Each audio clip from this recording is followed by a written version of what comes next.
Welcome to TV3. I'm Type V3, your host, and on this week's episode, we're talking about some thunder, clouds, the color red, I got a big prime, and of course, rounding out the episode by answering some of your comments and questions in the feedback section. As always, if you ever want to introduce a future installment of TV3, you can always do so by sending in your intro to my email address over at typeve3@gmail.com. Now, before we get started, I just want to give a big thank you to all of the positive feedback I got on my cool new wall display, and of course, address a couple of the most common questions I got regarding it.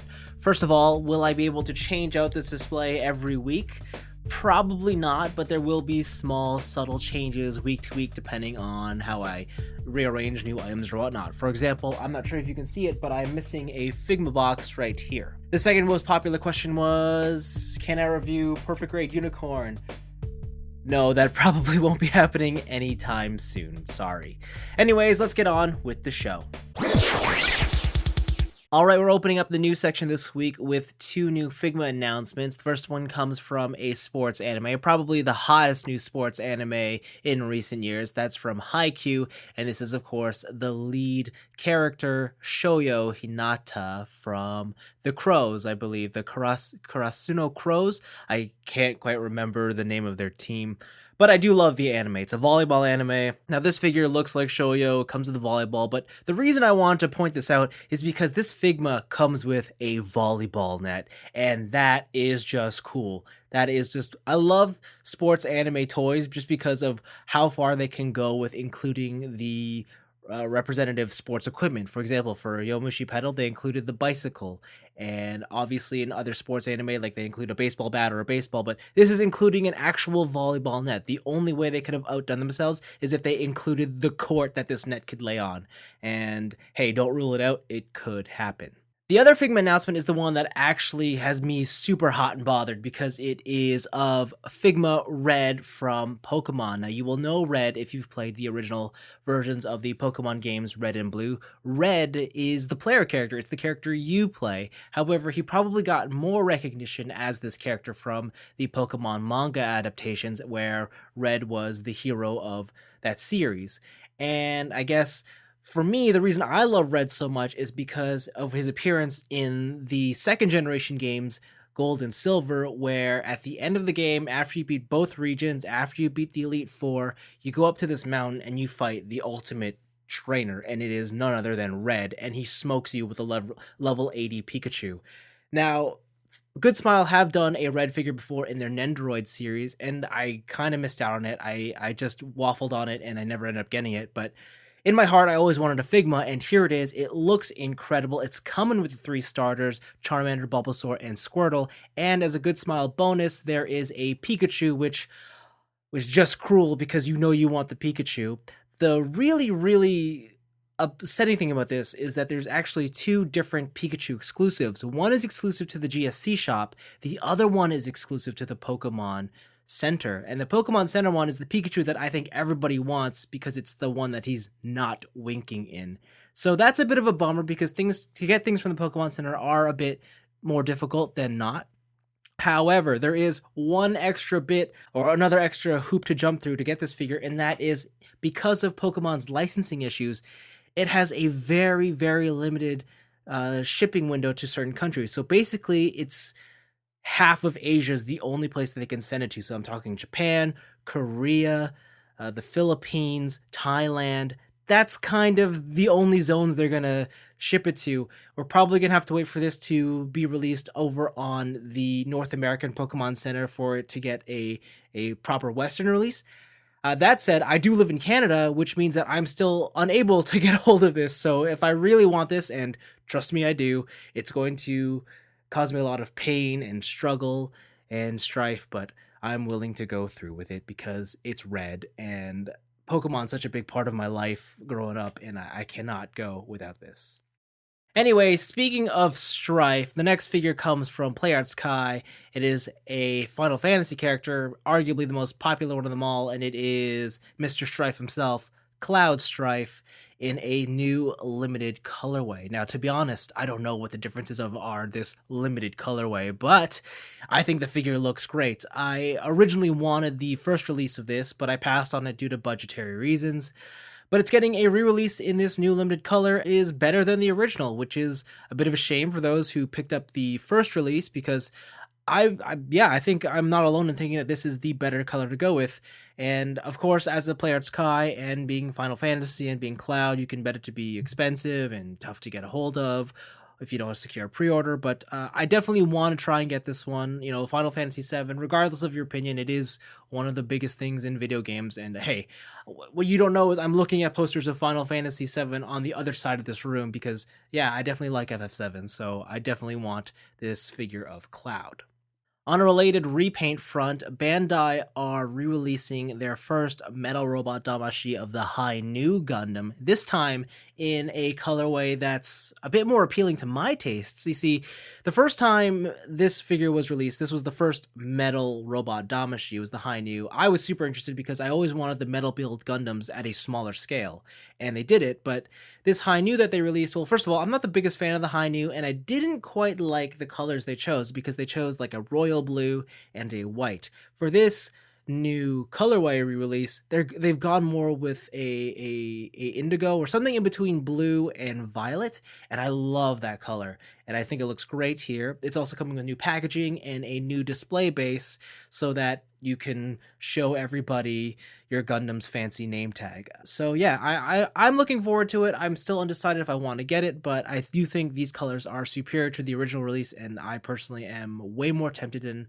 I have ever been before. Finally, I'm going to talk about something that I rarely talk about here, and that is third-party Transformers. Now, my favorite third-party company for Transformers is Make Toys or Make Toys, however you want to describe it. I believe they make the best sort of action figures or whatnot. They're responsible for the Cross Dimension series as of late, and I love that series. They've done Rider Despotron, and they've done Striker Magnus or Striker Manus, and their latest release that they revealed is Thunder Erebus. Now, this is a black repaint of their homage to Power Master Prime or God Jinrai. Now, the interesting thing about this is for the past year, Make Toys have been slowly putting out and teasing their next release as this figure called Thunder Manus, which is the blue and red, more classic homage to Power Master Prime or God Jinrai, and so everyone thought that was going to be the next logical release.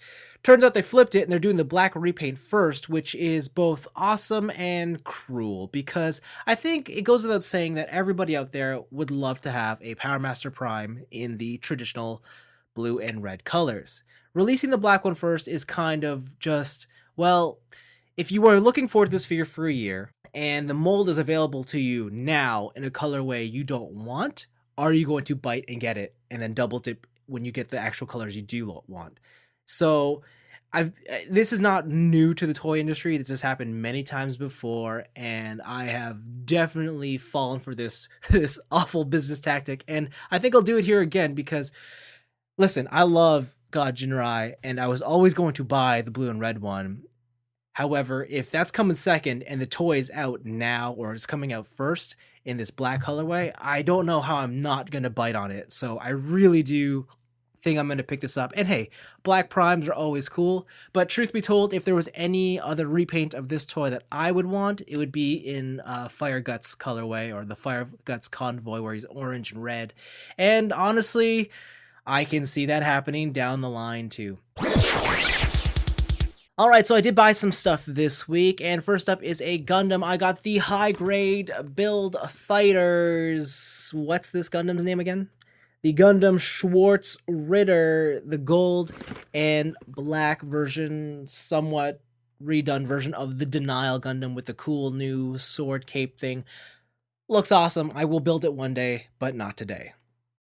The other toy I got was the Takara Legends God Bomber. Now, this is the trailer attachment to the Super Jinrai, and the reason it's out of the packaging is because I do have it right here in front of me, and it is combined with Super Jinrai. And the thing was, I thought about telling you guys about God Bomber himself, but the truth is, he's an awful toy. He might be the worst Transformer I've held in recent years. It is a toy that understands that it is just an armor upgrade kit, and it fully embraces that by not being a good Transformer. So that's all you need to know about God Bomber. Do not buy this toy if you do not plan on getting Super Jinrai.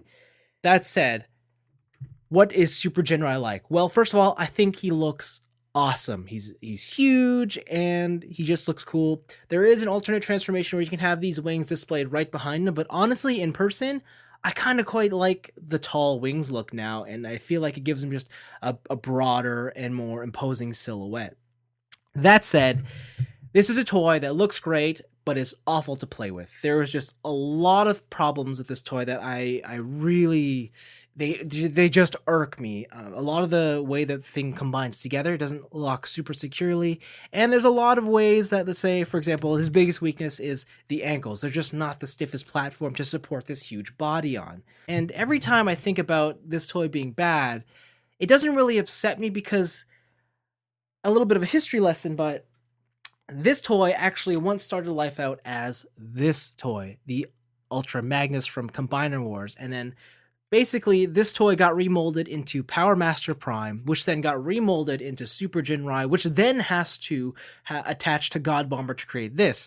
And this toy, this Ultra Magnus, as cool as he looks, he was probably one of the toys that I love the most, but fully admit was kind of awful. And every problem that stems from this toy has filtered its way down to God Jinrai, and it's like the small problems here were just exponentially increased on this.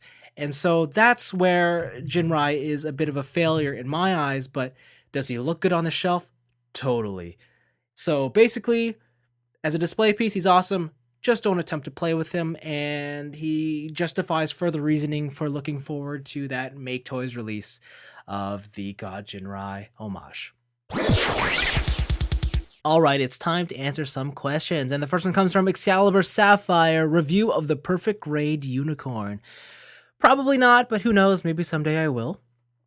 Also, what was your first master grade? Because I recently built my first master grade. My first master grade was somewhere back in the mid-2000s, and I'm pretty sure it was the Wing Gundam Zero EW, or it was the Death Scythe Hell Custom, the ones from Endless Waltz. I know I bought them both on the same day, but I can't remember which one I built first. It's tough for me to remember, but it was definitely one of those two, and I loved it then. I would probably hate it now. Skyflakes 3DS wants to know, what's the best high-grade IBO for you? How about full mechanics? So the best high-grade Iron-Blooded Orphans kit for me has to be one of the Astaroths. I have built the Voile, and I think that might be my favorite. If not, the Astaroth Origins, pretty up there. It's probably the one I like dealing with the most. That said, the upcoming Astaroth Renacimento looks like my jam. Like, it is just what I want out of a Gundam model kit. As for full mechanics, I really love the Lupus Rex. However, the best one by far is the Vidar. It's just everything you want out of a Gundam kit. I mean, minimal stickers, gives you all the things you need, awesome gimmicks, and it looks awesome. Maybe it could use a touch of paint, especially on that blue, but in any case, it's a great kit, and it's the one that I recommend the most to everyone who asks me about full mechanics or any of the 1-100 IBO releases. Erwin asks, Type V3, with the release of the Perfect Grade Millennium Falcon, do you think and hope that Bandai will release a white base or other ships in the Gundam universe in the same scale and grade?